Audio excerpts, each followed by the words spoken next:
Good morning, everyone. Can you hear me on the screen and in the room? Okay. Okay, we're going to go ahead and get started with the wheelchair repair task force. Thank you, everybody, for being here. I think there's a big thing on the screen. Oh, okay. Um, okay, so welcome, everybody. My name is Beverly Brakeman. We're going to just jump right in. And I think today on the agenda, we had a survey that I want to thank everybody. Most everybody responded to it, and I want to thank you for taking the time to do that. I know it was pretty extensive, and everybody came up with some very thoughtful responses. And I apologize. Chandra, did everybody get sort of the summary of the responses that I put together? Okay. I apologize that that was just this morning, but I was away out of the country until last evening. So I apologize that was came in late. So I thought what we would do, let's start with the minutes from the last meeting. We can approve those and then Seconded. okay, we have a first and a second. Any other questions? I know some of you weighed in. All in favor of approving the minutes? Okay. Melissa, did you have a question? Or you're saying yes? I'm just affirming that I approve the minutes. Sorry about that. Okay, great. Okay. So what I thought I don't want to be redundant, but since everybody just received sort of the summary that I put together, let's go through that. And then I would like to talk about it. I think now is the time to start to come up with some recommendations that we can all agree on. There will be some we can all agree on. There may be some that we can't all agree on. But I think today, the reason I put together the survey was to kind of see where everybody is at on the different ideas. And I wasn't really surprised by the answers. And I think we all have a pretty good idea of where the agreements are going to be and where the things we have to overcome are going to be. But with that said, let me just go through the summary. I won't take a lot of time. And then let's have a discussion and figure out next steps. Okay. So there it is right on the screen. Okay. So on the question that had to do with the reducing the wait periods for repairs, I think we all know this is the reason primarily. This task force has uncovered a lot of other issues, but this is the primary reason that we are here. And the two proposed ways that have been put forward to deal with that have to do with industry wide ratios for staff, techs, and consumers, or a statutory time limit that is enforceable. The primary concern, not surprisingly, will rest on a mechanism that is accountable and reinforceable to give consumers better quality of life and independence when their wheelchairs and other CRT needs to be repaired. There was obviously people don't like mandates, and there's questions about how to make something like this enforceable. But I think everybody on the task force agrees that it's imperative that we figure out how to get the repair times down for consumers. The issue we're going to have to tackle is what is the best way to do that. And I think I know where the consumers are at, and the state agencies weighed in where they could, not taking positions. But I would actually like the industry to respond a little bit more to that one, because I didn't get a sense of if you had a position on either one of those things. I know that there was a comment in there that the state shouldn't be in the business of mandating ratios, and whether you agree or disagree on that, they do in other industries and certainly can. So, but that's I'm not suggesting that or advocating for that. I'm just saying that that is something the state can do, and certainly something that can be legislated. Um, the next, you too. Jay is very excited to be here. He told me. So, okay. So the next question had to do with in-home versus in-shop and then transportation. And I do actually think there is a place here to come to some policy recommendations that could work. I think everybody agrees that in-home is preferable for the consumer, but it takes more time and there's more limitations for the industry to do in-home. And there's a couple ways that this could be addressed. One of them having to do with transportation. And this is something that Representative Case and Senator Seminar and I have actually started talking to DSS a little bit about. Currently, the state does not allow the use of non-emergency medical transport for repairs of complex rehabilitation technology. The statute specifically, and I want to thank Ginny, did an amazing job at sort of putting together like real solid statutory information that I think is very helpful. But the statute actually talks about you can't provide the transportation unless it involves some sort of a fitting.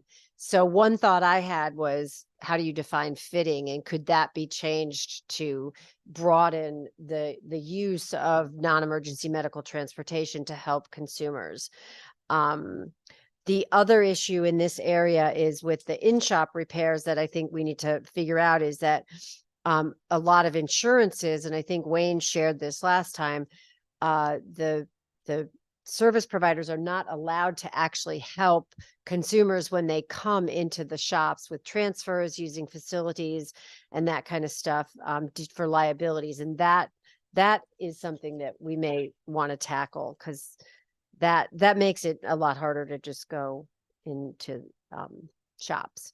So on the issue of prior authorization and prescriptions, I think we've sort of gone into this task force knowing that these are wide agreement that prior authorization for repairs should be eliminated.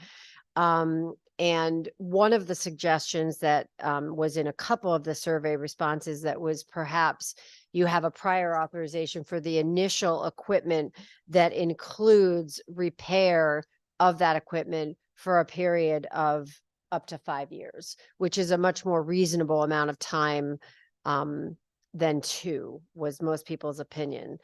DSS, I want to make sure that DSS didn't, the state agencies, we understand, can't take positions on this, but DSS did suggest that they would need more time to assess this particular, the impact of this particular policy. The pilot with tech schools and community colleges, I think there was wide agreement that that would be great to create more of a career track for young people, but also a way to create more of a pipeline for the service providers to have. They have talked a lot about not having access to staff and trained staff and keeping staff, and that this might be a way to do a pilot that would be helpful to create a new career track and help both the industry and the consumers. But it would be hard to launch something like that. The other idea was that every hospital would have a tech person on site who can fix chairs. I think I think that's also very hard to do, but maybe it's not an actual tech, but a staff who is trained in basic repair seems like something that would be a good policy. Loaner chairs and preventive maintenance was a huge issue. I think anybody who is a wheelchair user knows that when your wheelchair is being fixed, the loaner chairs are not going to be what you need, nor what is actually safe for you. And a couple of ideas came up around that one, people need a loaner chair. They need something when their chair is being repaired. But it's not tenable, I think, to have a custom wheelchair that's exactly like the one that's broken. However, is there a way to have a broader, more diverse array of loaner wheelchairs? So one way to do that would be to, most consumers have a secondary chair. I shouldn't say that, I don't know that for sure, but many do, particularly if they're manual chairs. And is there a way to have preventive care on those chairs so that the consumer has sort of a built-in loaner readily available? The other issue that came up in terms of trying to reduce the need for loaner chairs would be to have chairs, when they're sold, would be required to get preventive maintenance every year, the current chair that they have. An idea that somebody had suggested to me was, could the state establish a pool of loaner chairs? Is there some sort of pilot thing that could be created? I don't know the answer to that. I'm just throwing it out there. But everybody agreed that the preventive maintenance of old chairs would be a much safer and more effective way for consumers to have a built-in loaner chair. Warranties, while this doesn't necessarily solve the problem, something that has come up is the idea of sort of a lemon law for wheelchairs. And in Massachusetts, they have actually proposed legislation there where the warranty has a very specific label outlining what the consumer's rights are around the warranty if they are sold a chair or there's something defective with the chair. Parts, having the common parts on hand. The industry has talked about really improving in the process of more detailed tracking, now that the supply chain issues have resolved somewhat or have gotten better, keeping the most parts that are the most in demand more on hand. In this category, the issue of sort of the right to repair came up, which was one of the bills that was proposed last year. And that is the issue of selling or consumers having access to the parts to repair their chairs themselves. I think there's general agreement that for those consumers who can fix their own equipment, they should have access to those parts. How that gets paid for and how that translates into the overall repair is a question. Expand companies that repair CRT. This is not something that isn't available to us right now. Unfortunately, maybe the industry can respond to this better. The reasons why there aren't more companies that do this, I think, probably run the map from, we all know that repairs aren't where money is made, so that's an issue. And these companies would have to meet the CMAP standards and have Medicare certification, which is something that not all small companies can do, or smaller companies can do. And then the issue of consumer industry partners. I think in general, people felt like that was a good idea to try and engage in some way, training consumers, educating industry responders on how to do virtual and remote assessments, including the fact that we've heard from consumers, sometimes that's not possible. If a consumer doesn't have the dexterity to be able to hold the phone to make a remote assessment, then they need to have somebody come to their home or some other way to do that. There's a community health network through the state that is a member services hotline that could be advertised more widely. Could we have a hotline for consumers to call in and weigh in on what their needs are, so we have a better sense of the issue overall? And of course, some of those obviously have a state budget impact. Most of these have a state budget impact, and that sort of, as we go through getting down to what our policy recommendations are going to be, there's going to be some that are going to have a budget impact. So that is what I gleaned from the responses this morning.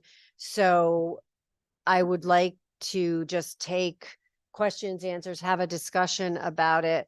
But I guess overall, the areas I see where the prior authorization, the prescription, some sort of partnership between the consumers and the industry.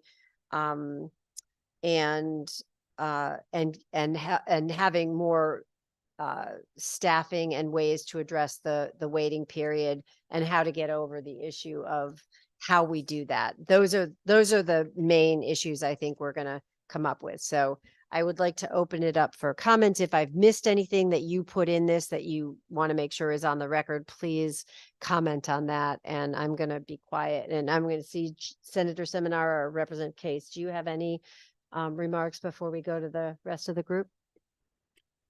Yeah, just real quickly, I just in going through some of these and seeing where everybody stands, I think it's incredible what we've come to, and bringing stuff forward. And if I wanted to really say thank you for everybody that came to the table, that on both sides.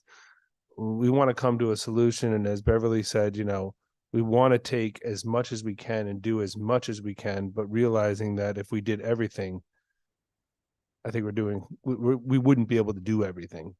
So we have to take a look at it on both the human services side, the budgetary side, and that's where my biggest problem is. I know I'm sitting across from Mr. Slifka over here, and the most vulnerable populations are usually the ones who get the hardest bang in government, and we need to work to make it so that those people have just the same quality of life and living as everybody else.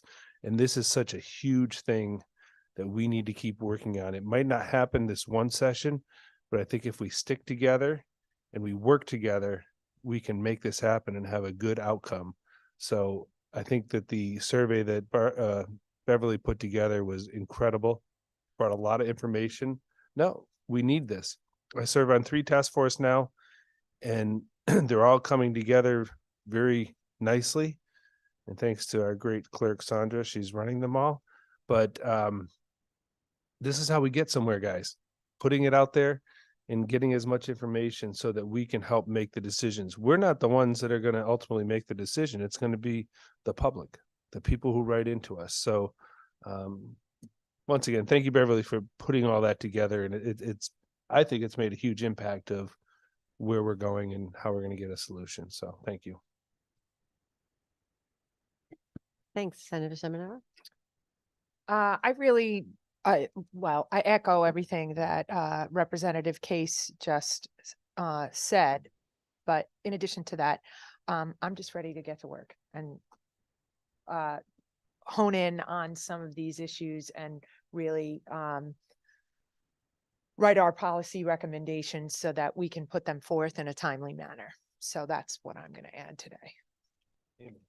Thanks. And I think all of us are in that same place. So when what I would ask when for people to comment on is, what are the things, I know, again, state agencies can't prioritize position, that kind of stuff, but I really want to hear from people, like, what are the things that are most important that we want to get done? Because I've been doing this work for a long time, and it's rare, even though I'm an advocate for getting everything, it's rare that you do. And I really think it's important that we start to get to what are the ways we think we can move forward. So with that, Jonathan, I see you have your hand out.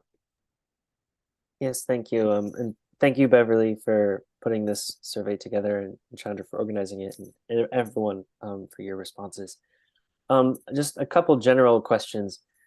Are all the task force members going to be able to see all the individual responses from the survey? Because I think that's a very important component, to not just see the summary, but to see the rationale that everyone had put forward. I was not planning to share the results of the survey. That's why I did the summary. That's not something I'm planning to do. It's everything is part of the public record, but the survey was not intended to be for everyone to see. I believe I speak on behalf of all the consumers. I think that's very important for that to be shared. And I'd like to have a follow-up discussion on that with everyone. The other thing I wanted to mention was some of the recommendations, and this is part of it, in the survey are new. They had not been proposed publicly by the industry. They had not been proposed publicly by the consumers, and we're not exactly sure who they're coming from. I know, this may have been from individual conversations outside of the public task force meetings, and I think it's important for us to know who is proposing what, so we can address those specifically. For example, I think expanding the technician pool, or the hotline, just some other things that had not been discussed. So just transparency on that would be very helpful. And then, more specifically, there were 3 things that the consumers had mentioned in their combined survey submission. We submitted our survey collectively. One was the recommendation for travel reimbursement for industry technicians. This was something that in previous discussions in the spring working group that we had agreed upon.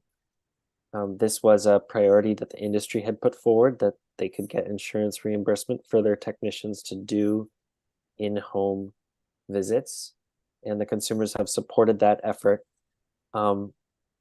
And we want to see that included in the summary.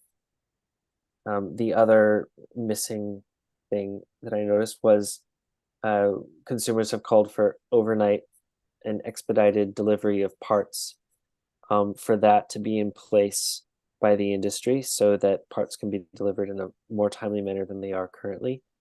And based on previous discussions, I believe we were informed that there is no current insurance code for overnight delivery. And we would like to see that happen, as well as for insurance to reimburse for overnight delivery, as repairs are an urgent matter. And then the last one was for the community partnerships. It's very important for it to be on the record that one of the most important partnerships is in finding and hiring staff, both working with local and national organizations. So if that can be included. Go ahead, Representative Case. And Jonathan, I thank you. I agree. The home visits, we need to work on reimbursements. I was on a meeting earlier today that really opened my eyes with the budget and everything that's going on. And, we are actually right now $10 million below the cap, but there's a $300 million ask from UConn and other universities. So feeling this out in the next session is going to be very difficult, because I feel as though this ask is going to be very small. But when you're only 10 million below the cap,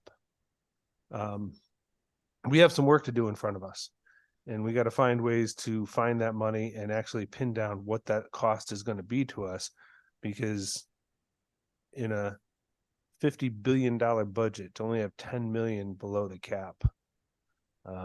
I just want to put that out there, because it was on a meeting that I had at 9:30, and there's going to be a lot of asks coming to us. I think this is a very prudent ask, and maybe we get some federal reimbursement also to help out, but give us some help and give us some time. I was already on with the ranking member on the phone with her on talking about this, and we just have to be creative and find a way to where we have a saving somewhere to where we can put money to make this happen, because I agree. People need to be reimbursed for travel time to get out there. So we're on the same page there.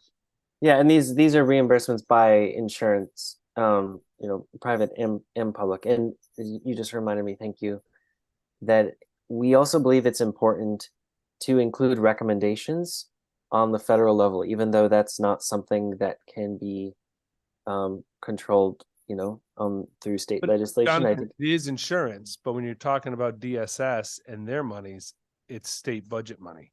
No, I understand. As you said, it's a relatively small amount. We do represent a very small portion of the population.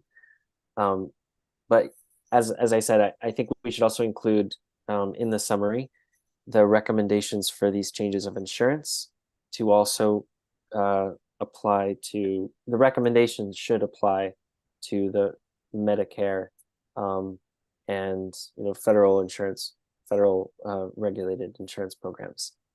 Even though we can't regulate it, the recommendations should be there so that we can use our recommendations to further advocate for broader change. Okay. Thank you.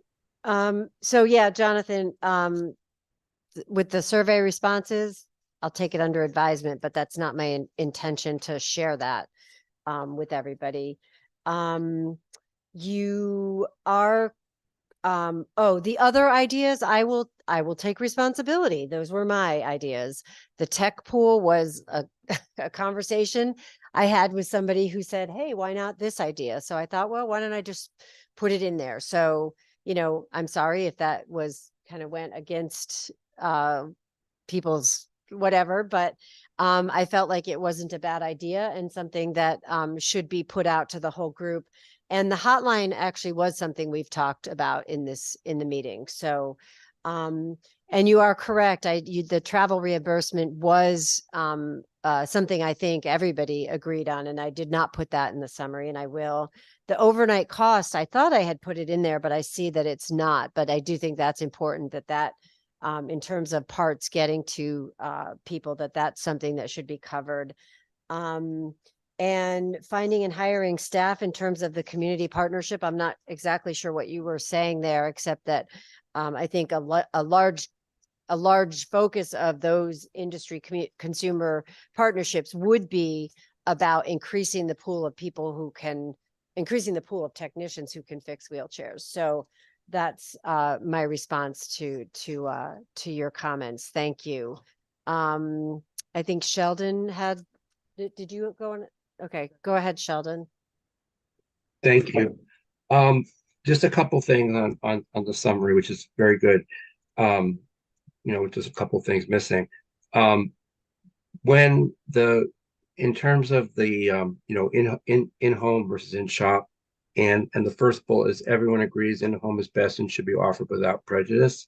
And just to clarify it from the consumer point of view, what we mean by that is consumer advocates are of the view that there should be equalization in terms of the wait times. So for both assessment and actual repair, because that would basically end the problem.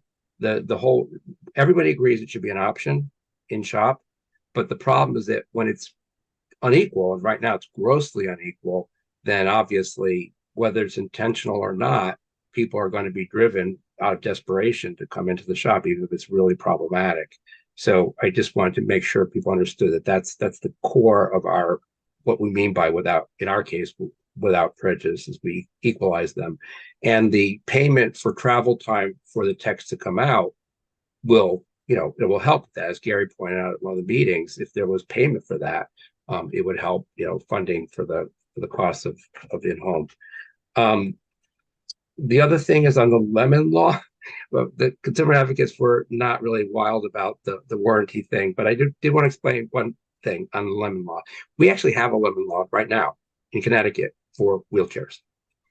I'm not sure how well it works, but what's not included there is what's in the Massachusetts thing that Bev was referring to, and that's where their bill, I don't know if it's going to pass or not, but their bill provides that only during the warranty period, which is a real problem, of course, for people not in the warranty period, but only during the warranty period, there actually is a number of days by which you have to fix it.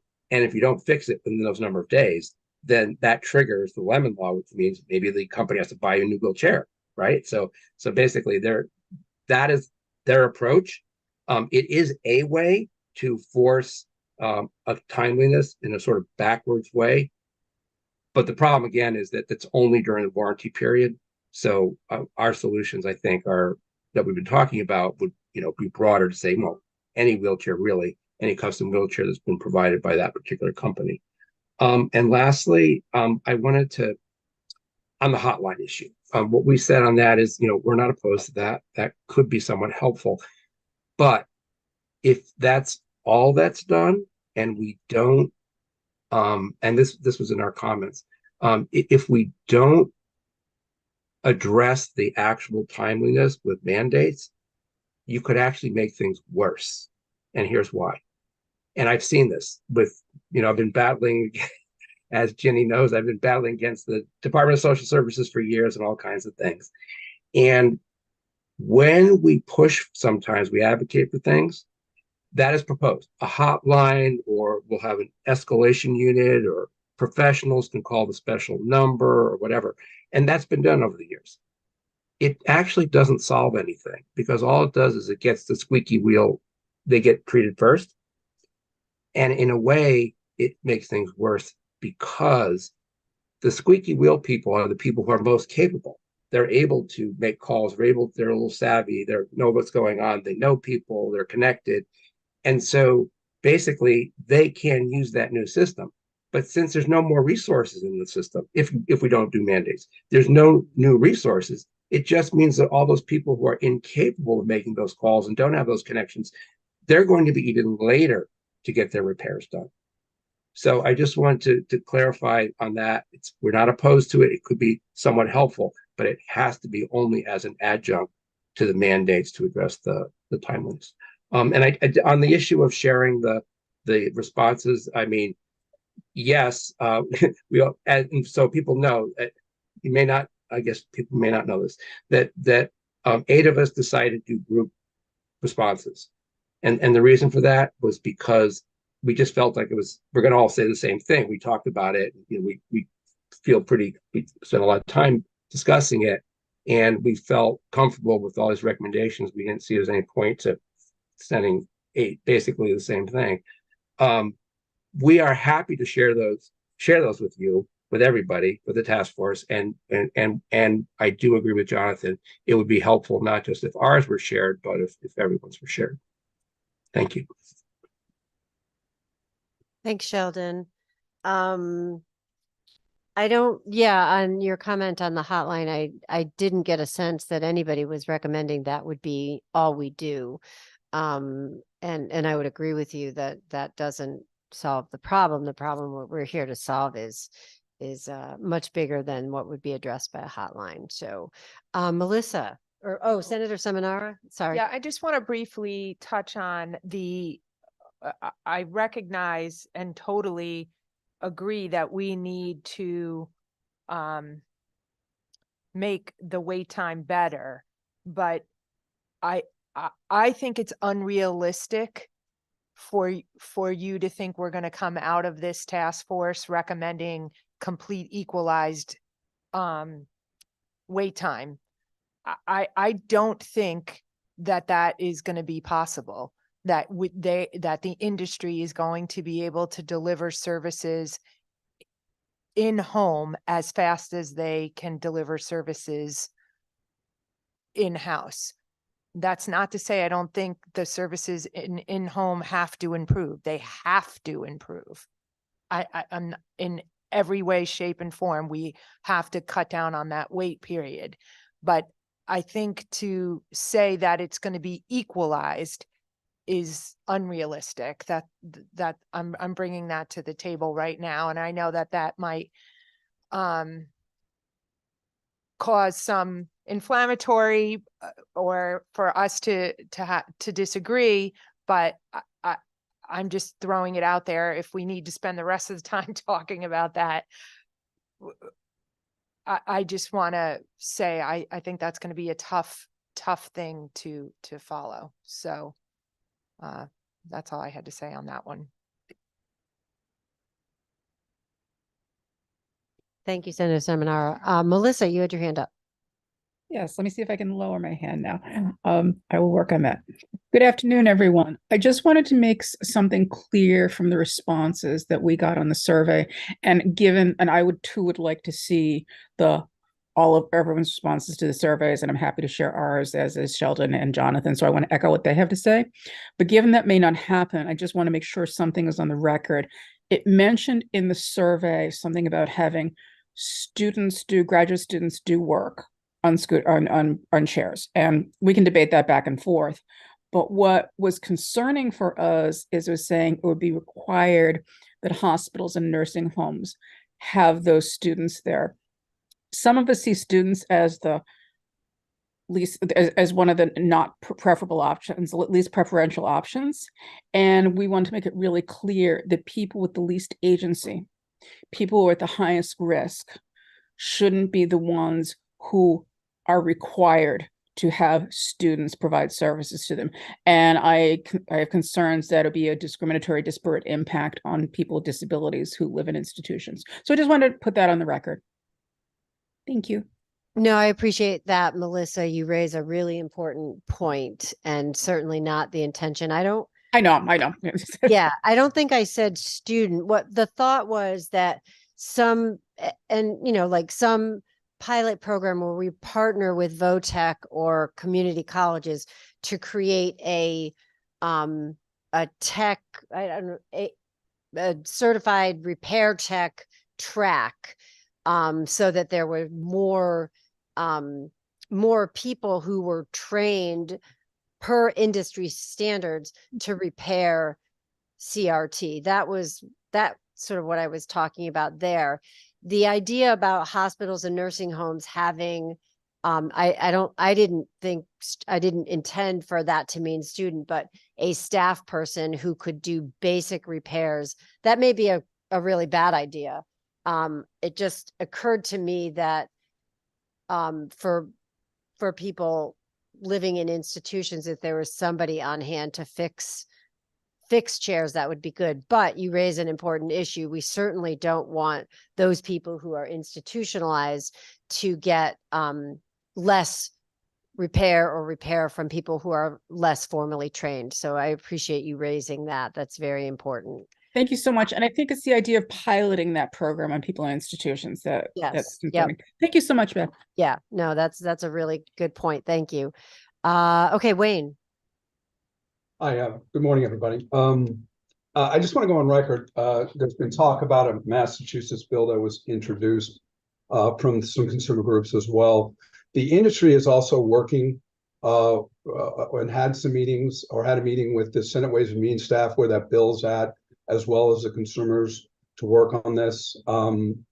There's also been another bill that was introduced that encompasses and includes a number of the items that the consumers in the industry has agreed upon, out there. So we continue to work with that. And as we've said from the start, we recognize this is a problem not only in Connecticut, but we want to fix this across the United States.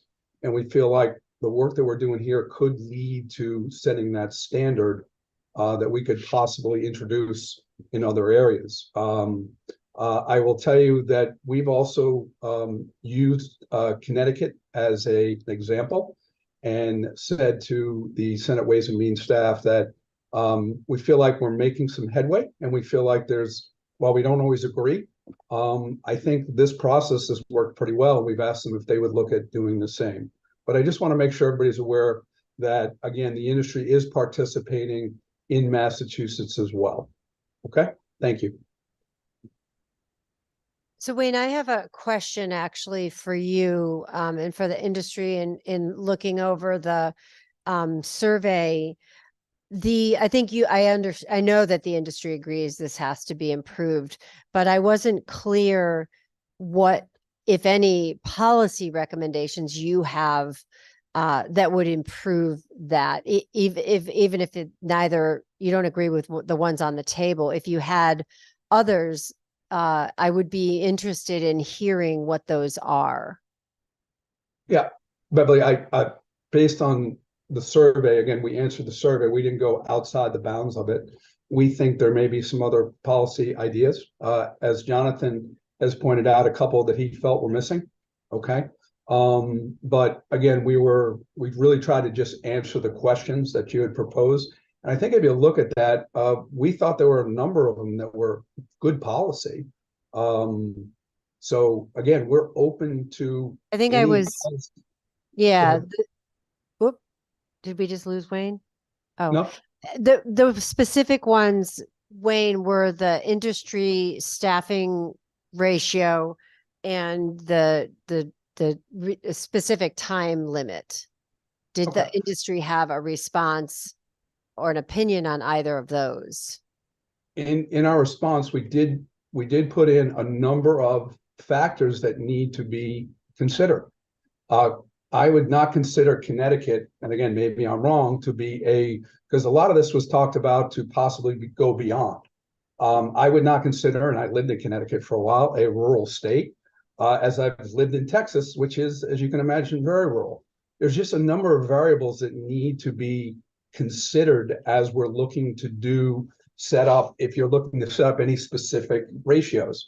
There's seasonality. We pointed out that there are times, specifically June, September, and December, where we see a raise in the number of requests simply because of timing. Okay, specifically December, everybody's trying to get their repair or their equipment order in before the end of the year so that the consumer would not be held responsible for a copay. All right. So these are some things that we need to look at if that's, we want to have this discussion. There are times that we get, and this happens, consumers cancel. Okay, they have to. If something came up, so, maybe they're sick, Beverly, when you were sick and you didn't come into the office. Thank you, by the way. But again, all those things. So what we're saying is I'd love to say it's one simple thing. But again, we've got to consider the factors and all the variables to that. Yeah, that I did read that in the survey responses, and that was helpful to understand what those different factors. So perhaps something like a ratio. I don't know. I want to explore that idea a little bit more, but I certainly hear you on some of the challenges to that. That's helpful. So Beverly, Yep. a request real quick too is you said that other industries do have staffing ratios. If we could get some examples, I was not aware of any. Okay. I'd just like to see them. That's all. Yeah, Thanks. I can answer that, Wayne. We have nursing home staff ratios currently. I know that for a fact that probably Representative Case can answer some additional questions, but I think I want to bring up or raise something. I think it's great that we may be able to do work here that might be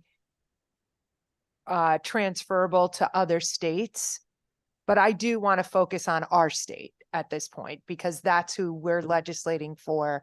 And I think it's important that we stay focused on that goal.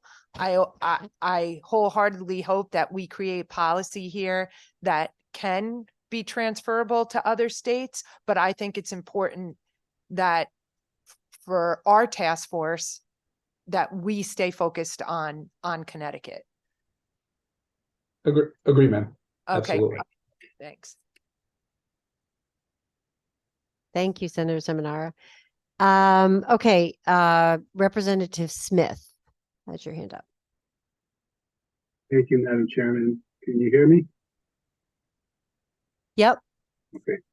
Thank you, Madam Chairman. Thank you for all the work you did in putting together this survey and the responses.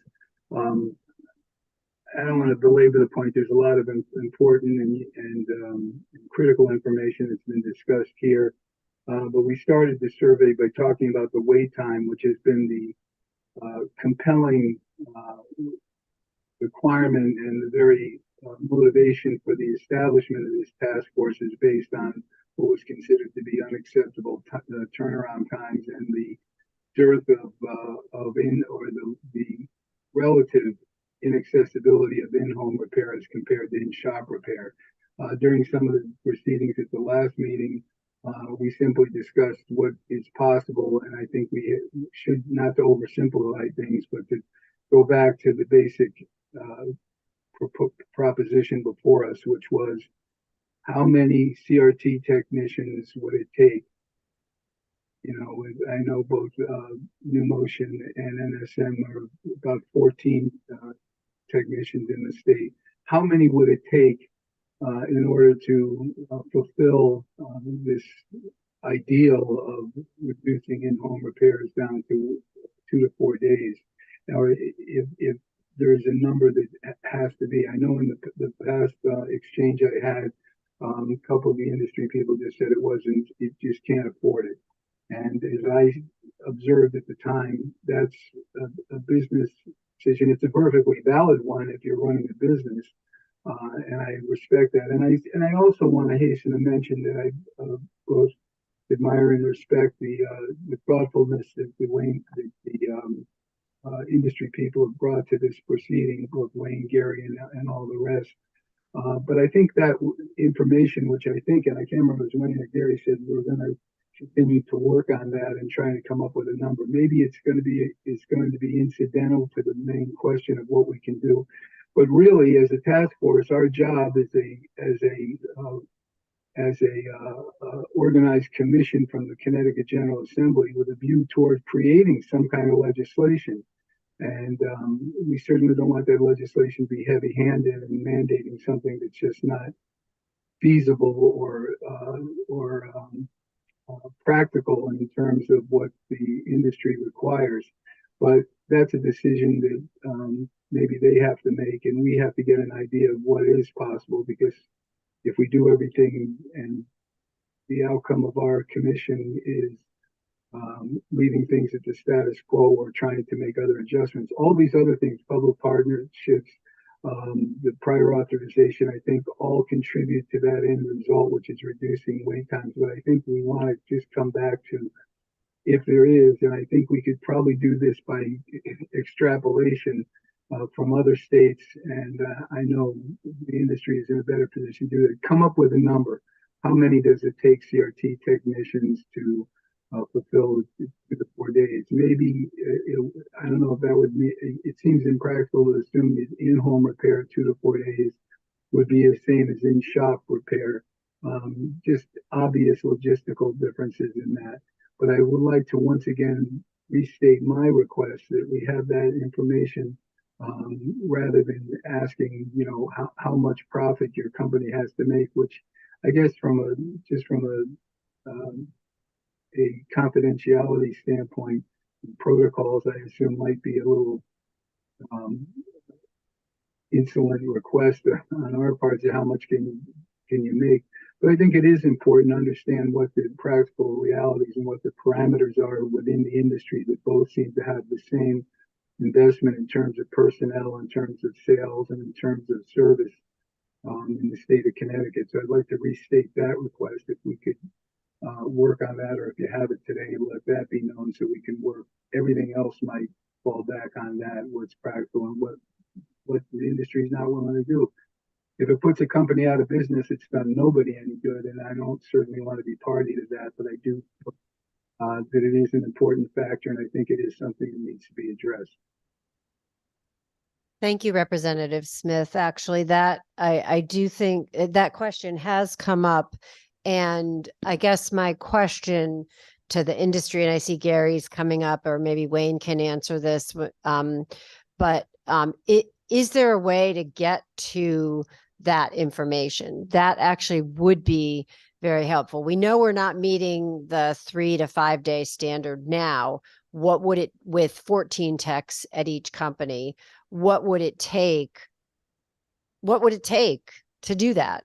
Does the industry have a way to get to a number or an estimate or whatever? Because that is a question that's come up a number of times. So I guess I would ask either before I call on, I would ask that question of the industry if you have any thoughts on that question. Yeah, I'm willing to take that, Madam Chair. Which is why I had my hand up to begin with. Look, we are working on that number, and it's not simple math. One would think that you just take the number of outstanding events, how many events a day a tech can do, and extrapolate that out. Unfortunately, we're struggling to hire techs just in the current environment. We're not even to full staff right now today, at least at New Motion. Finding and training and getting them up to speed is a challenge right now. We are reaching out to vocational schools. We're reaching out to any number of resources. The number of folks who don't pass background checks, the number of folks who don't show up for the first day of work is another headwind to that situation. We can and will hire additional techs. We understand it needs to get better. We understand that Part of that is going to require investment by us, but we still have some headwinds that we're trying to overcome. So that's making it more challenging to try and say, yes, I can add 3, 5, or however many and catch this thing up. The second thing is once we get caught up, what does it take to sustain it? So it's not a simple equation, and we are trying to run through various scenarios, which is why this is taking us longer to try and come up with a number for you. But we also know that, once that number is committed to, and if it is, entered into legislation, market changes, labor changes and other things happen, and it makes it difficult to maintain something like that. But we agree that we need to add folks, and we are working to do that.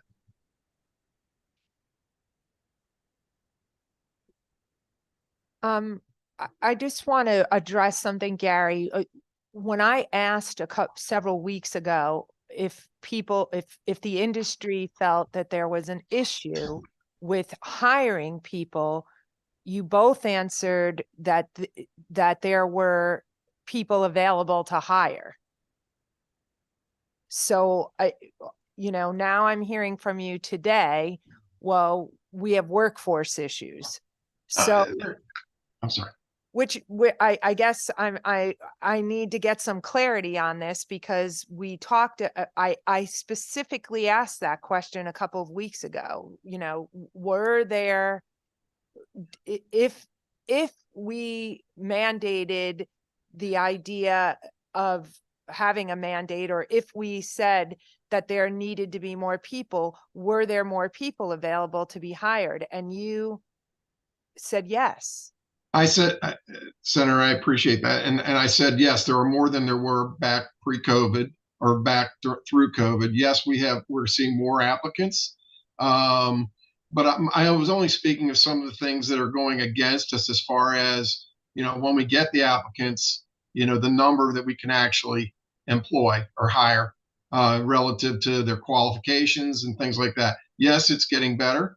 It is getting better than it was, but I'm saying we still have some challenges. I'm just saying relative to mandates, if things happen in the market that change our ability to do that, the mandates, we'd fail day one.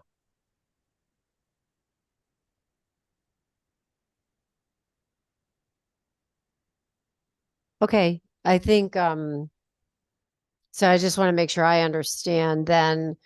The 14, so here's maybe another way to ask it. Each company, as I understand it, has 14 techs. Is that right, Wayne? Okay. Based on what we're seeing, that doesn't appear to be enough to have what is a timely response in terms of consumers' independence and quality of life. The question being asked is, what would it take to do that? In terms of a number, which I can actually really appreciate that would be hard to sort of nail down a specific number. And in turn, what, do we need to work on, more, maybe there's a campaign of advertising or marketing this as a career track, other things like that, so that you have a bigger pool of people to work with. But, that's, I guess, am I getting that right? Go ahead, Senator. Well, what I was going to say is, to get at the root of this problem, so I think everybody's in agreement that there needs to be more techs. But my question to the industry is, or to everyone actually, is, if we mandated days of completion, or days that if that was the mandate and left it up to you as to how you needed to resolve that, is that the answer to the question? So what I mean by that is, if we say, okay, well, wheelchair needs to, I'm just throwing out a number. I'm not saying this is an accurate number, so I just want to be clear. But if I say, okay, a wheelchair repair needs to be completed from beginning to end in a 7-day period, I'm just throwing that out there, and that was the mandate, then the industry would have to figure out how to meet the mandate. I don't know if we necessarily have to mandate how many people the industry has to employ. I guess I'm throwing this out to the consumers and everyone else on this task force.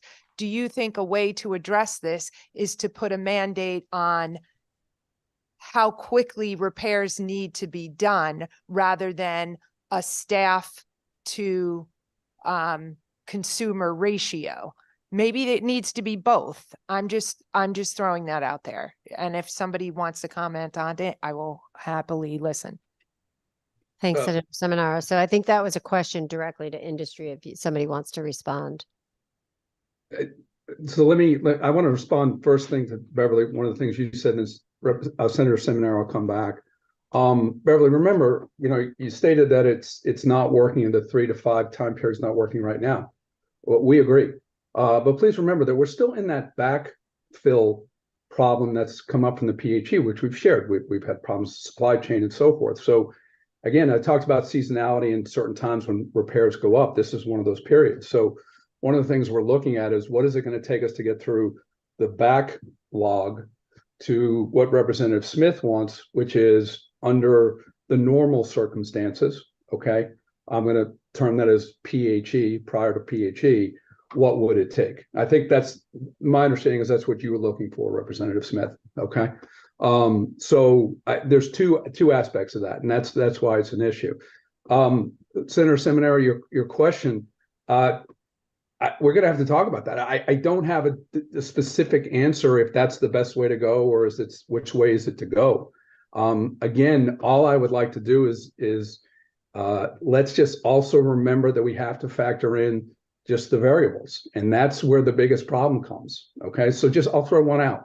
So let's say we have it's 7 days. Let's use your number. We have something set up, and I'm not saying this happens a lot, but the consumers just can't work that day. What do we do with that? Okay, God forbid another PHE comes up. What do we do there? Okay, so that's why I'm saying the variables matter, and it's really hard. And trust me, I've tried to model this. We're not delaying getting you the answer on this. It's just modeling all these things, and we want to make you aware of them too, because whatever we model, we've got to be able to explain to you. Okay, we can't just. I'm pretty sure Jonathan's not going to accept that. Hey, Jonathan, we can just do it in this day. He's going to ask that question. How? Why? Okay, so that's where we're coming from. So I'm sorry, I'm not trying to beat around the bush. It's just I don't have a direct answer for you at this time. You just said, God forbid, a PHE, Another public health emergency. Is that what you're referring to? Oh, yes, ma'am. okay. Yeah. Okay. Well, Thank you. I'll give you an example. I think that's a really extreme example. I understand, but Okay. nobody expected the last one either. Okay, that kind of broke the system here. So, and I'm not, and God forbid, I don't ever want to see that happen again. But again, these are variables that have got to be factored in. That's all I'm saying.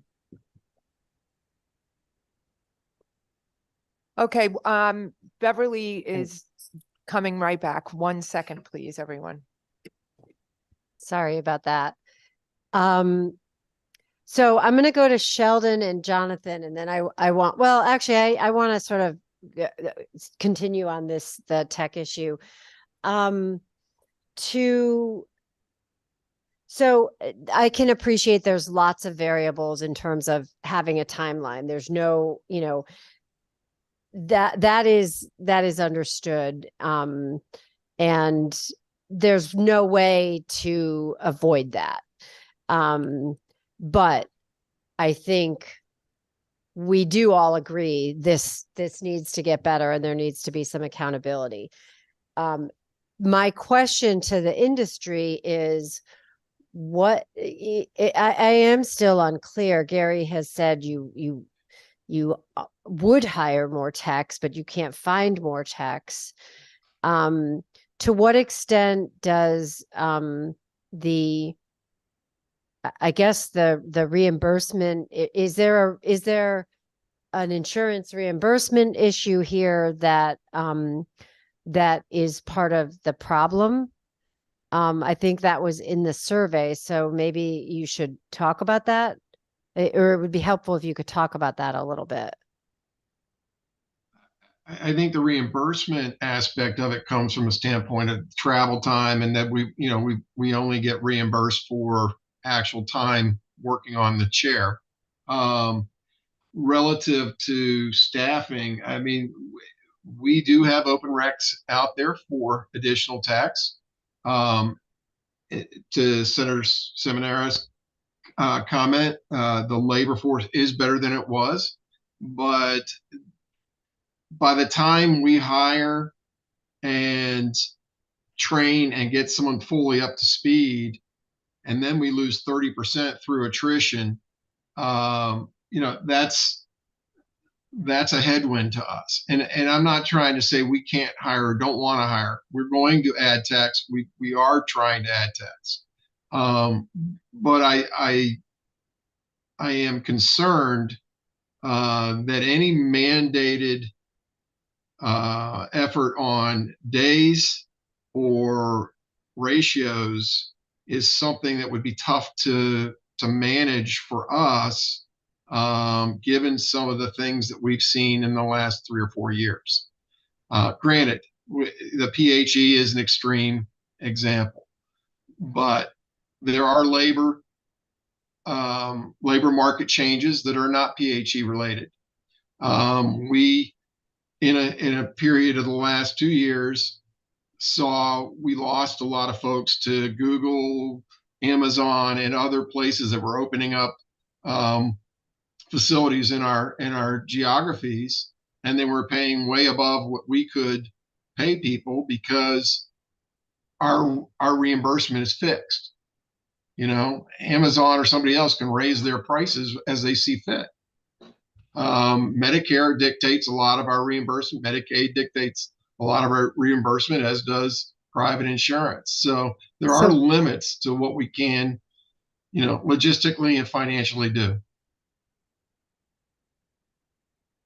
Okay, so if the answer isn't mandating employees or mandating timeframes, what do you suggest as the industry that we do to tackle this problem? That's what I'm throwing out there for you to answer. I don't want to hear necessarily numbers. What do you suggest is going to be done to tackle this issue? We are trying to hire more techs. We are trying to invest in more inventory. We are in the process of putting an inventory system in place nationally where we can access parts internally, so that, let's say we have the part in New York, and we can get it to Connecticut next day instead of waiting for the manufacturer. We're doing things like that to improve it.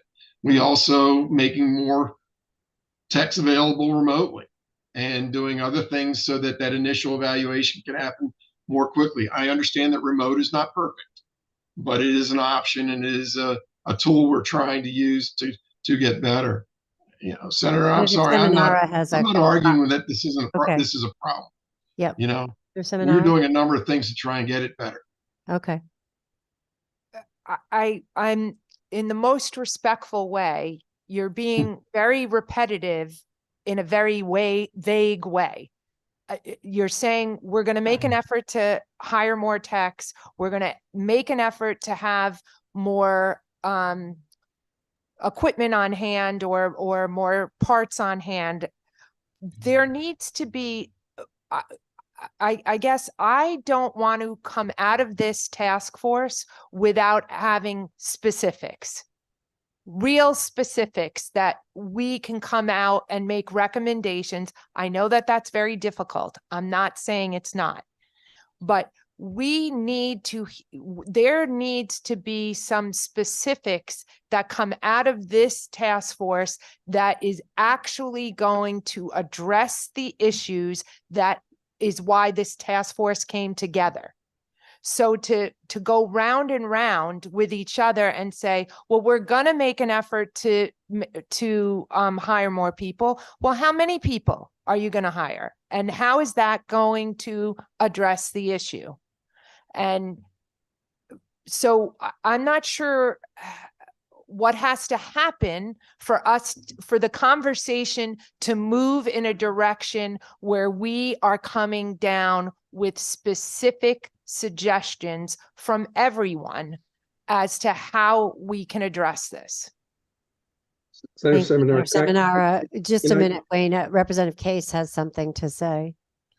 So I guess it's to the industry, because somebody who's in an industry that has a supply services, and we're finding that the availability to get workers is that much more difficult. So I believe most of the companies that are here in Connecticut service the surrounding states also. Is that true? Yes, sir. So what we've done as a company, I don't know if this is a solution, but when you're looking at a service business like this, you're not going to have 20 orders one day. You might have 5 orders the next day.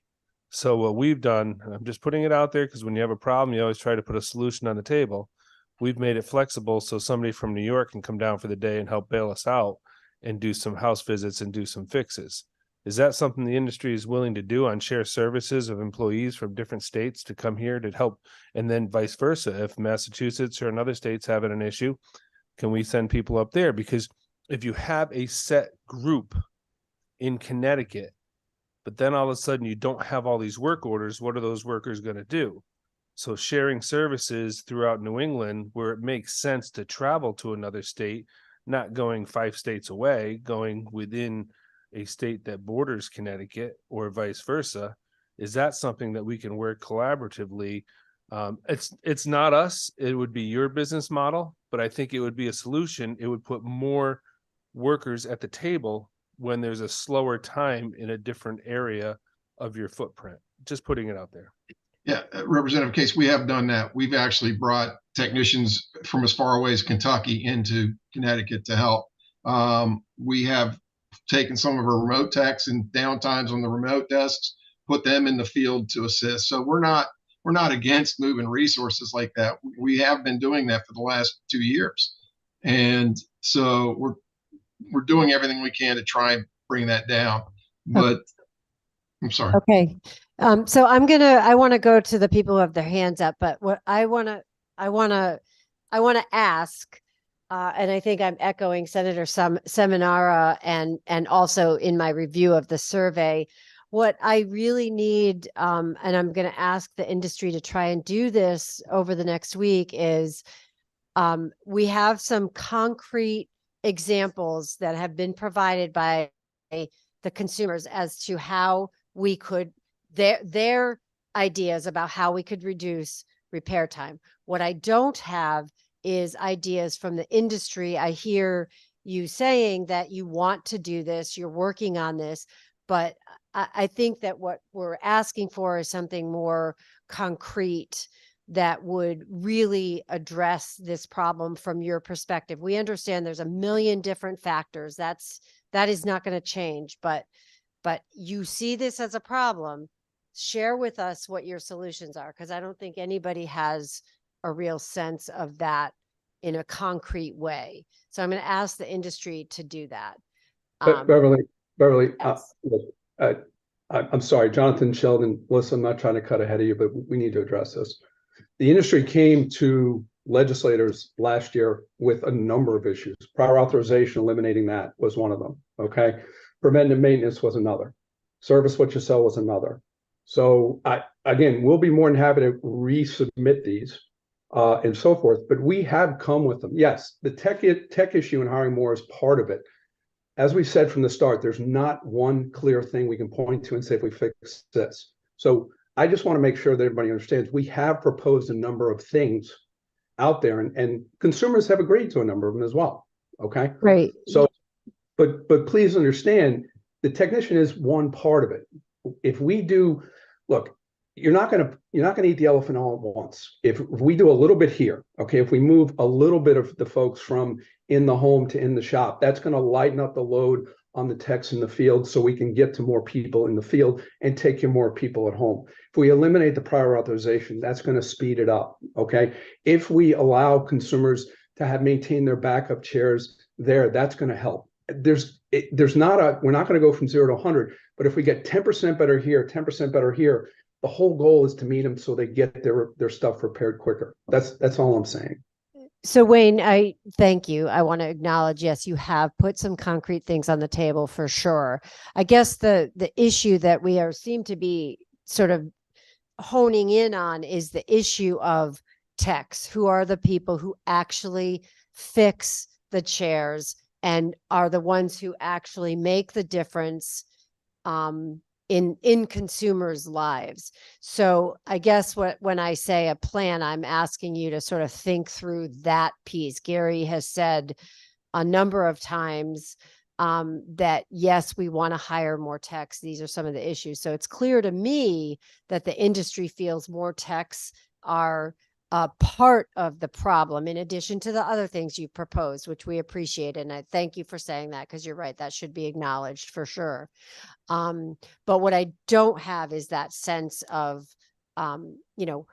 what we're going to do about the tech issue, because it does seem to me there's general agreement from industry and consumers that needs to be part of the solution to get the repair time down. So It is my clarification on that. Does that help, Wayne? Yes, ma'am. Okay, great. So, Sheldon, you had your hand up. Thank you, Madam Chair. I raised my hand initially to respond to Senator Seminar saying it's basically not practical to get equity in terms of amount of repair time for in-shop versus in-home. But so many things have been discussed so many times since then and back and forth, other people, that I have to respond to all of that. I'm going to do that. First of all, I think the difficulty of hiring is a red herring. And I think Senator Seminar, called it.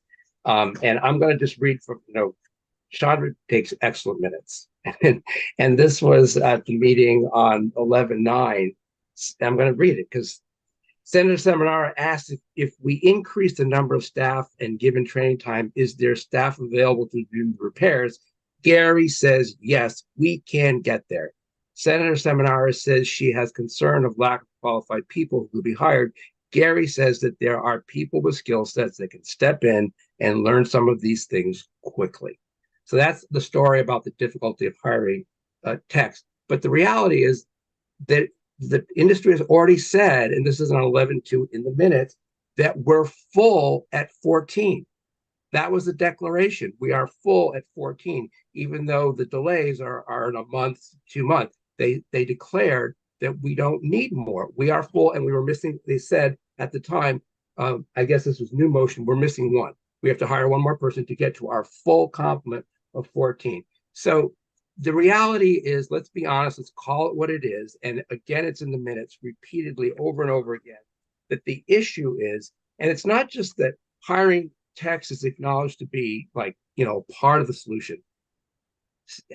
Jonathan provided that chart that showed that 60 to 82% of all the delays are specifically and entirely the delay in going out to do the assessment, or after prior authorization is completed and the part is received, going out to do the repair.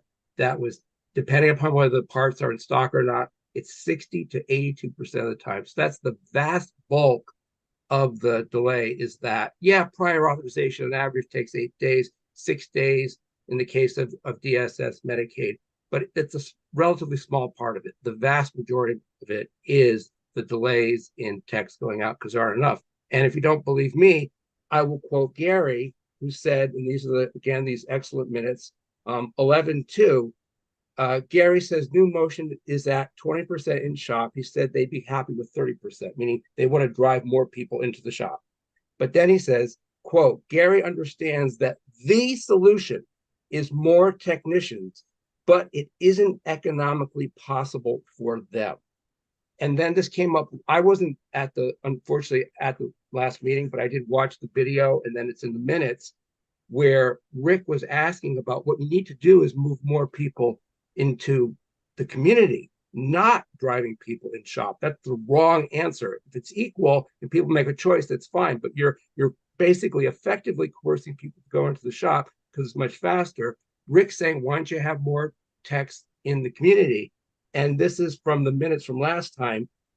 Gary states that there's a huge time and travel for in-home, and more techs in the field would be more of a cost for the industry because of vans, gas, etc. He states that if they added more techs, they'd have more vehicles. That's more fuel costs. That's more other costs that they can't bear. So it's the industry saying they can't afford it, which is what's really driving this. You can hire the techs. Gary acknowledged that. And to say they're looking for more, no, they said 14 is enough. And that's why a mandate of one sort or another has to happen. And I guess the question from Senator Seminara was, what do the consumer advocates think? I don't necessarily want to speak. I don't want to speak for anybody else, except that to the extent it's in our joint, comments. What we said is that we're kind of agnostic about it's got to be one or the other, because obviously the industry isn't going to do it unless they're mandated, whether it's a ratio, whether it's a number of techs, or whether it's a number of days. It ultimately gets to the same place, but it has to be a mandate, one of those two things, or it won't happen. Or otherwise, the industry is going to keep saying it's about prior authorization, it's about supply chain, when we know by the data, their own data, that that's a small part of it. So the answer is yes, it's going to have to be some kind of a mandate. If you want to figure out what the right number is, and they keep saying it's impossible to know, and I think Representative Smith's question is like the right question. We have said, and put aside, parity, we've said it should be the 2.2 to 4 business days, right? It should be 2 to 4 business days to get the repairs done or get the assessments done in the community. And that is what it is right now in SHOP. If you put enough resources into it, it's of course possible. The industry says they can't bear the costs. I don't know. They won't share their profits with us, so it's hard to tell that. But in any event, in terms of calculating what that number is, I have a suggestion. It's a question based upon the sort of logic here. Right now, we are told that there, at least I think New Motion's data was that there's one person in SHOP. And then there are the rest. This is, I think, from last week. The rest are in the community doing in-home repairs. So if that's correct, I'd like to have confirmation from Gary on this. There are now 13 full-time techs in the community that are doing, the in-home repairs, and there's one in SHOP. The data from the industry says we are able to do the in-shop repairs in 2 to 4 days. So the industry also says the ratio of the number of repairs you can do in a day in SHOP versus in the community is 7.5 versus 4.5. That is to say, you can do 7.5 repairs per day per technician full time in a SHOP versus only 4.5. Okay, so that's one ratio. And the other ratio is what percentage of the repairs are being done in SHOP versus in home. And the data we got from the industry was, I think it was, roughly 85% in there, 82 in the 80s. So what you could do is, if in fact it's true, when you say it's not possible, you actually are doing it. You're doing it right now in SHOP. You are meeting 2 to 4 days. So if you're doing that and satisfying and able, and all the problems of keeping staff and all that, you're doing it. Well, you could just go ahead and extrapolate, right? To saying, well, but they're going to be less efficient in the community. The community is going to only be 4.5 a day instead of 7.5. Okay, factor that in. And that there's going to, whatever percentage is in SHOP versus in home, we factor that in. Can't you just do a ratio from that and figure out, assuming that you are meeting 2 to 4 business days, that's what you say in your reports. Can't you just, in SHOP, why can't you just extrapolate and come up with a number? And you say that there's one in SHOP, and I'd like confirmation. There's 13 people in the community right now doing those in-home repairs. You could come up with a figure. We will come up with a figure for you, okay? But there will be a figure based on a number of different scenarios. And we do have one in SHOP, but we have more than one in SHOP, because our production techs, which is in that 14, those people are SHOP based, and there are, I believe, in Rocky Hill there are 2 or 3, but they are available to do repairs as we bring people in. So I will continue to iterate on the numbers and to try and get a reasonable figure for you. I can't commit to one today. We have committed to add more text. Yes, did I say back in, I'm glad you can take my words, verbatim off the minutes. That's nice. But we have agreed that, when we said our staff at 14 was full, we've agreed that that's not getting it done.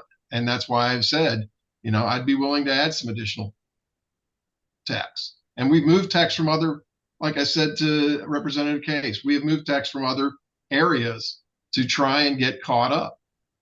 And so, I mean, we are genuinely doing what we can to do this. And I, would I love us to be able to do it at 2 to 4 days for everybody? I would love it, and I'm going to do my best to get there, but I can't, committing to a mandate of that nature, knowing the various scenarios involved here, would be difficult.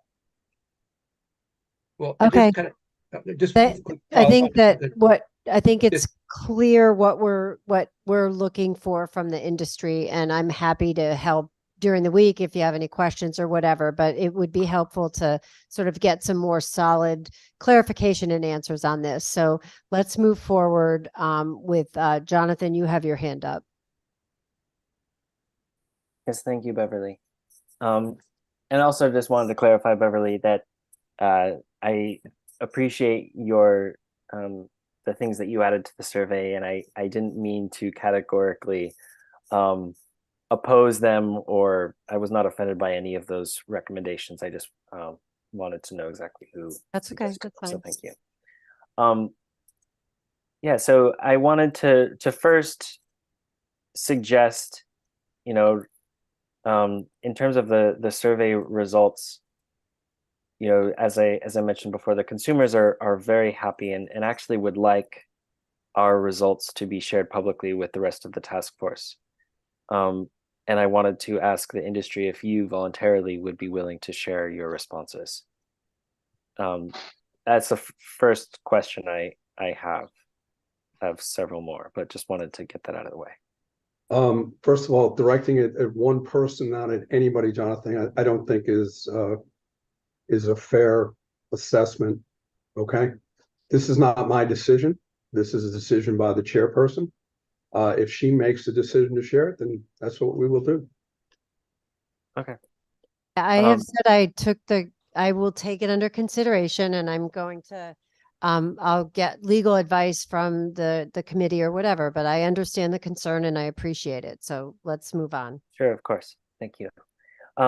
Also, just to make sure, there's clarification, the 60 to 80% of delay for the in-home assessments and repairs, that's, again, 27 days for the in-home assessment, 27 days for the in-home repair, just to illustrate what the wait time is currently. Is it, and I guess to help understand the complexity, is it possible to get the number of repairs being done in home and in the shop during those busiest times? Because we acknowledge, it's not simple, it's not uniform throughout the year, but to know those variances with numbers, you've given us the average number of repairs in home and in shop for, I believe, an entire year, but to know how that goes up and down, that would be very useful information. I'll see if we can. I'll see if we can pull that. I don't know. Okay. I think that I also want to, what we really want is solutions at this point. So for the industry to come up, I want the industry to focus on solutions. If we continue to have to gather a whole lot of data that doesn't help, I mean, we, the consumers, are not going to come up with what the industry thinks they can do. So I'd like the industry to focus on that. So Jonathan, did you have more questions? You said you had some more. Yes. I also want to comment, if as a task force we're able to, pass, recommend, the preventative maintenance being covered by insurance, for example, I imagine that if you have preventative maintenance assessments as well as repairs throughout the year, that would have the effect of equalizing the demand so that, these seasonal surges, preventative maintenance could be focused on months that don't have the seasonal surges. So that was just one comment I wanted to make. And wanted to also pitch another partnership idea. You mentioned technician attrition, people leaving the job. We understand that this is not always an easy job to do. And I would also, would like to think about ideas that we can help technicians feel appreciated, because they are really important members of our community. And, Technician Appreciation Day or Appreciation Month, fun community-based activities that really help bring the whole community together and make this an attractive field of work, a field of work where technicians at the end of the week feel like they've helped change people's lives. They've helped keep people with disabilities independent. I think that's a really important feeling, that every technician needs to feel at the end of the day. And whatever we can do to help make that a reality, I think is really worthwhile. And then just the last couple of questions, the 4.5 of the in-home rate of repair per day that a technician can do and the 7.5 for an in-shop technician, are those maximums? Like that's the maximum number that technicians can do, or are those averages, or are those real time? I guess that would be an average.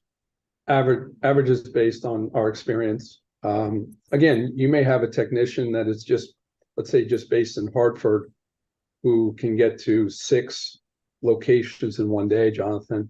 But you may have another technician that's got to run up to Enfield, then run over to, 30, 40 miles away, gets caught up in Hartford traffic, which I think everybody's been through before. Again, so those are just averages. Right, but are those are averages over a specific period of time that take into account all those variables? I mean, because I imagine if you take the number of technicians you have and you look at in shop and then in home throughout the course of a year, and then you track that with how many in-home repairs they've done and in shop repairs, then you get a number, right, over divided by the number of work days. So I just wanted to know, is that an average or?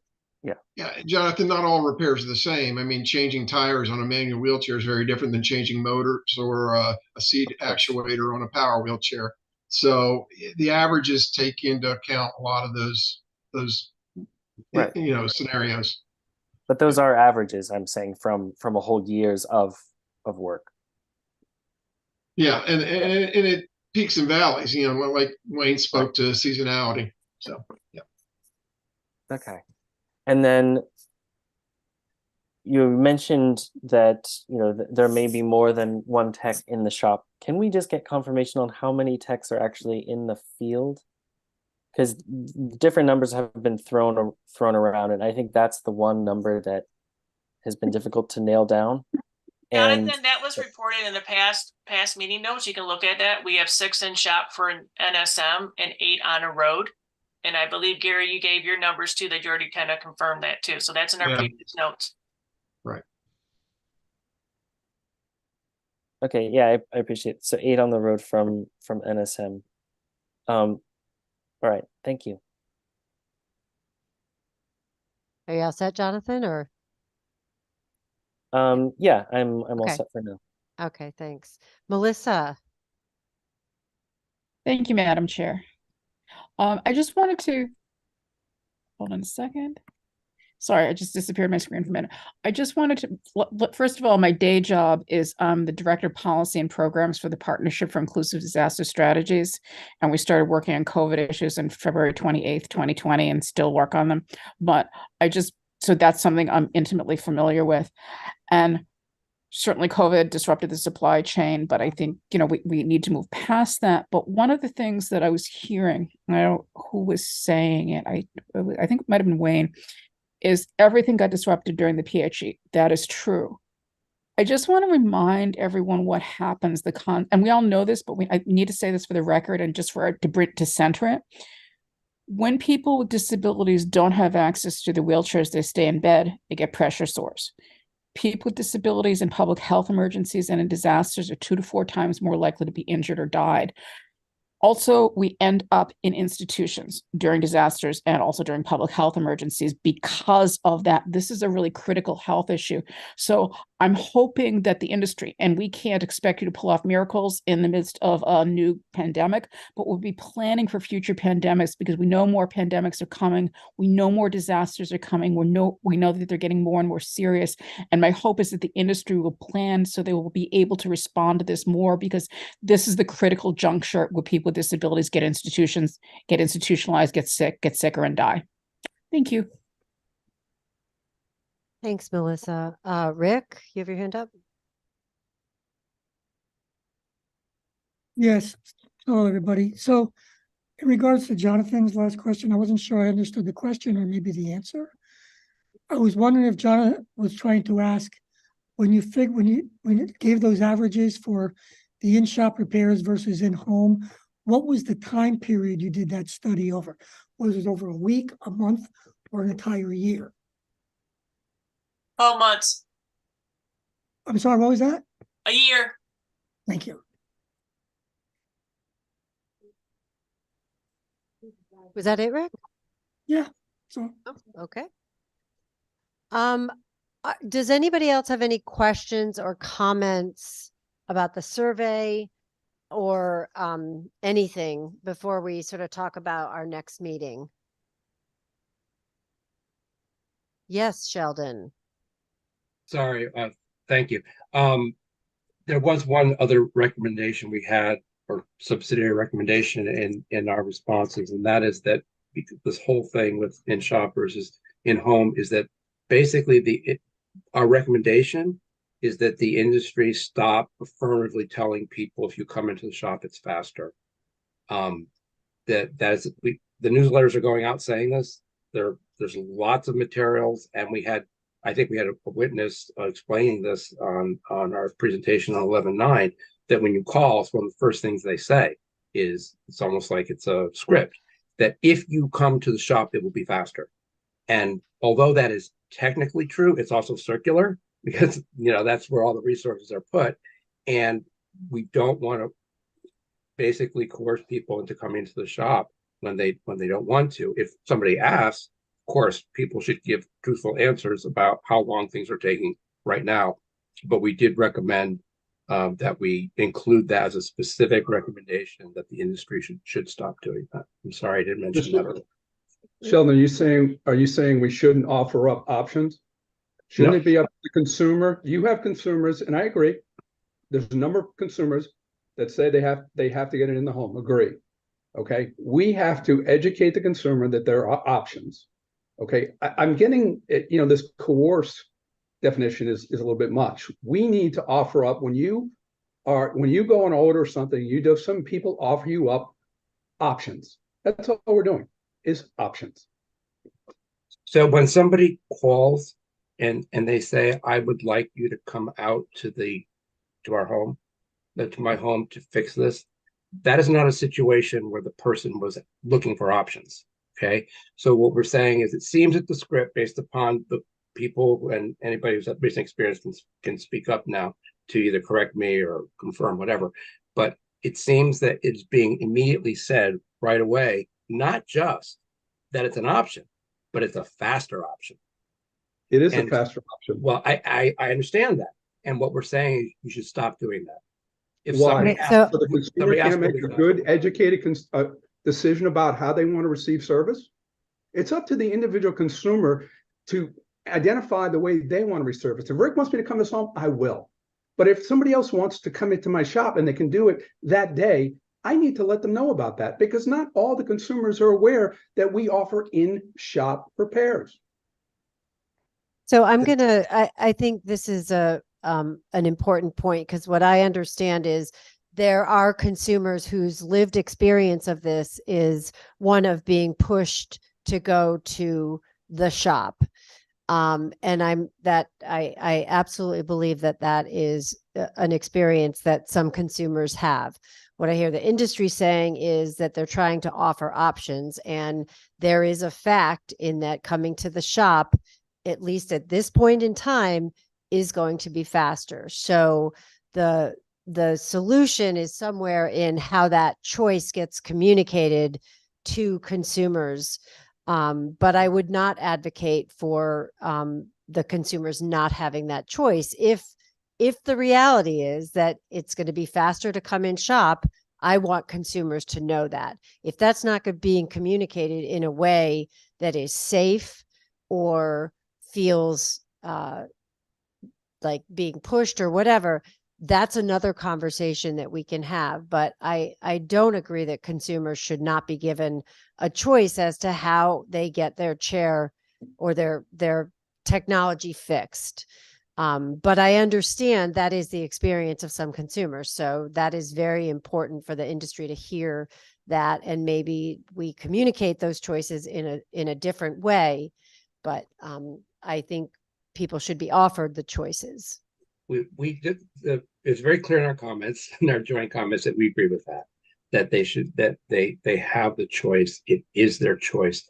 And all we're saying is right now it's not a meaningful choice, because the disparity is so extreme between 2 to 4 businesses, which is reasonable. And I think people are generally okay with that, versus what it is in the community. And when you tell them that, that's not a meaningful choice.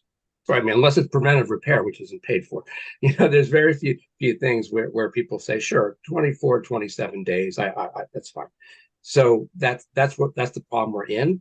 But I think that if Bev, what you're saying is that this is that you agree that there's a problem with the communications. We have those communications. We've seen what they are, and they are very misleading. But that we could work on that to still give people the choice. I think that the consumers would be happy to work on that. Okay. Thank you, Sheldon. And actually, you said you have communications that are misleading. It would be helpful if you could share those with me, because I've not seen those actually. Yeah. I thought you were talking about verbal communication, but if there's communications that you have from the industry that is being experienced by consumers as being pushy or whatever, I'd like to see those. And perhaps that's something we can work with the industry to change. That's part of why we're here. So I'd appreciate you sharing that with me. Okay, David, I guess David and then Rick, go ahead. Hi, can you hear me? Yes, David. Okay. I just wanted to get clarification on how many full-time techs does New Motion have in the community doing repairs right now? Because it just seems unclear to me. I'm sorry, repeat that, David?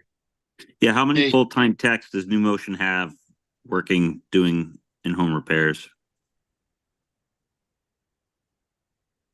I believe we have 8 right now. Yes. Okay. Does that answer you? Okay. Thank you. Okay. Thanks, David. Rick?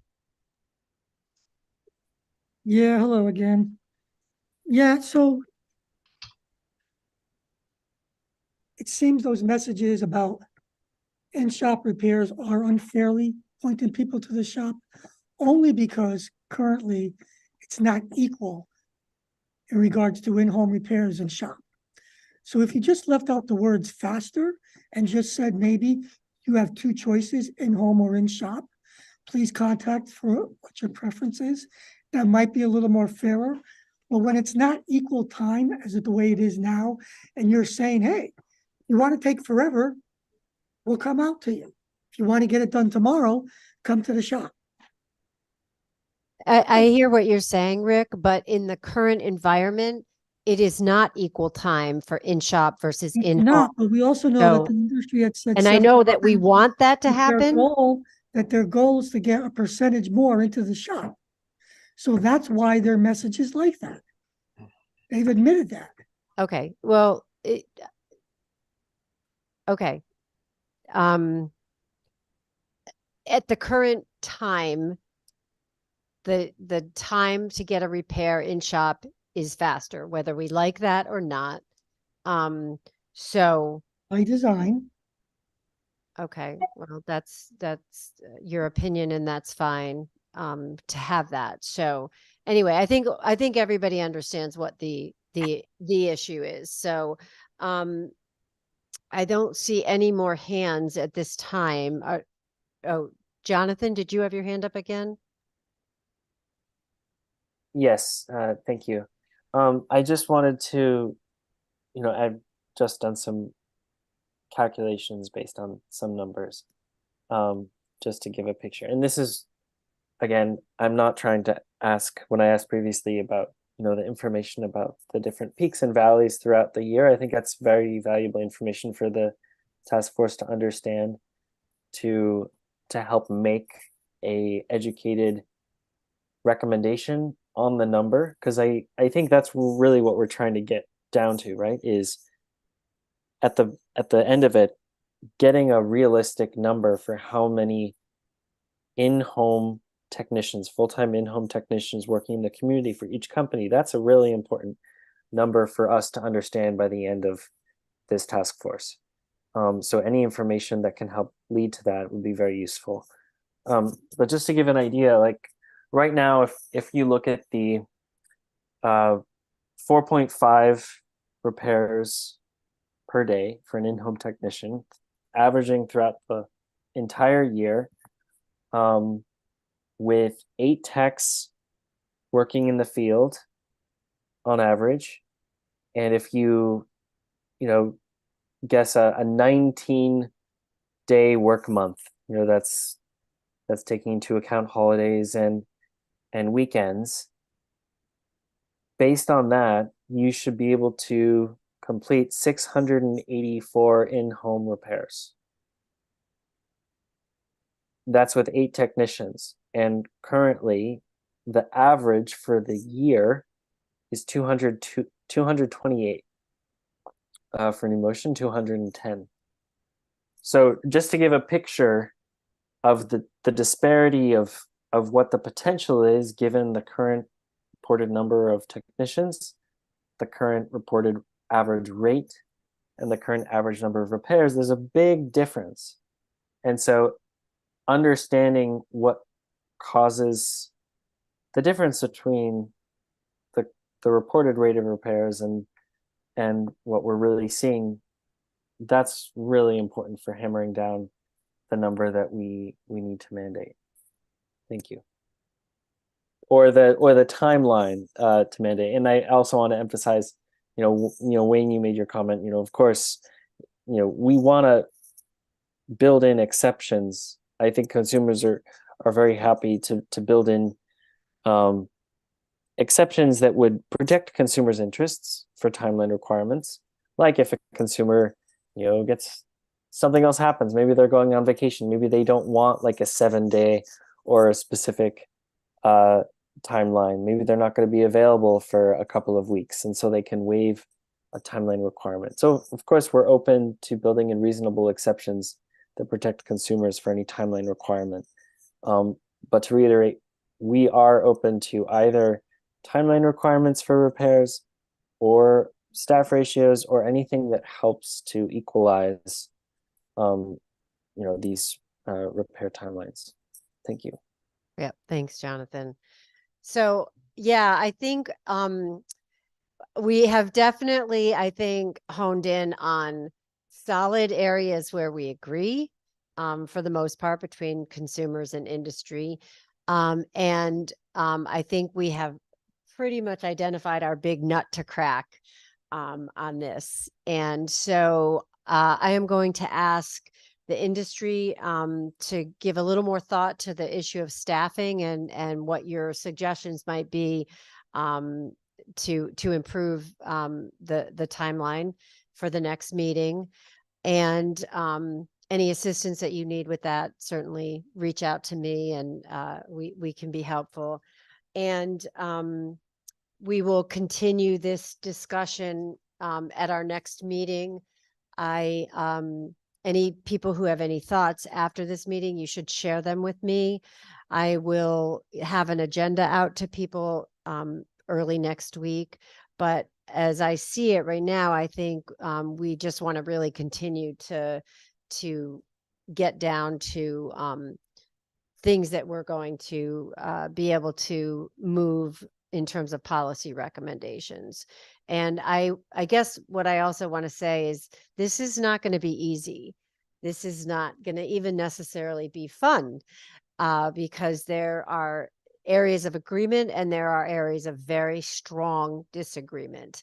And what I really appreciate about everybody is a willingness to continue to stay engaged in the discussion and to do that in a way that respects everybody's contributions and commitment to this issue. So, but it's going to be hard and we're going to have to make hard decisions and we will see where things go.